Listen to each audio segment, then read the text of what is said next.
नाशिकमधून आहे। नाशिकच्या त्र्यंबकेश्वर तालुक्यातील मुळे गावच्या महिलांचा पाण्यासाठी येलगार सध्या पाहायला मिळतोय। रिकामे हंडे घेऊन जिल्हा परिषद कार्यालयावर त्यांनी मोर्चा काढलाय। या महिलांना दररोज 1 ते 2 किलोमीटर जाऊन पाणी आणावं लागतंय। विहिरीत बुडून 4 बालकांचा आतापर्यंत मृत्यू झाल्याचाही दावा त्यांनी केलाय। मुळे गावात तात्काळ स्वच्छ पाणी पुरवठा करावा अशी या महिलांनी मागणी केली आहे। अधिकची माहिती जाणून घेऊयात आमचे प्रतिनिधी चंदन पूजाधिकारी यांच्याकडून। चंदनजी, काय सांगाल? या ठिकाणी महिला आक्रमक झालेल्या दिसतात, काय नेमके त्यांच्या मागण्या? आपण बघतोय की नाशिकच्या जिल्हा परिषद कार्यालयावर या सगळ्या महिला ज्या आहेत त्या या ठिकाणी आक्रमक झाल्याचं बघायला मिळत आहेत।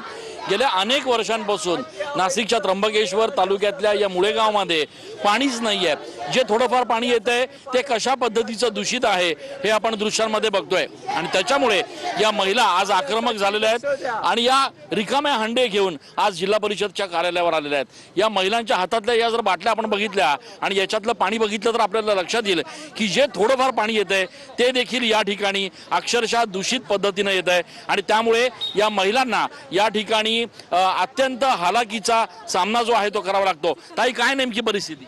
सर, आमच्या गावाला पाणीच नाही प्यायला। 2 टँकर येते, एक दिवस आड जाऊन तर ते पण पुरत नाही। 2 किलोमीटर आम्हाला पाण्याला जावं लागतं।